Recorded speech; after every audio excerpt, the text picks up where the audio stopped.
فریده؟ اپای گلسر بخیر است؟ چرا این طرف و اون طرف دولو دختری که میکنی؟ دیروز دیده بودم باید امروز هم اومد. فریده جونم کاری ناممکن است. وقتی دیروز گفتی من هم مراق کردم، کمی پیشتر دختر رو دیدم. در کجاست؟ رفتم. راست میگویی، با امینه مانند است، لیکن تنها مانند. امین هستید؟ فریده التماس همین طور قبول کن. اول در قلبم تنها یاسین بود اپای گلسر، بس پره شد.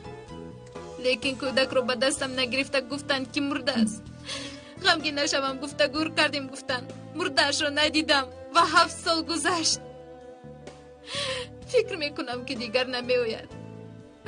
بله نمیآید، لیکن دلی مادر آخر اپای گلسر هیچ از یادم نمیرود. دردش مثل دیروز.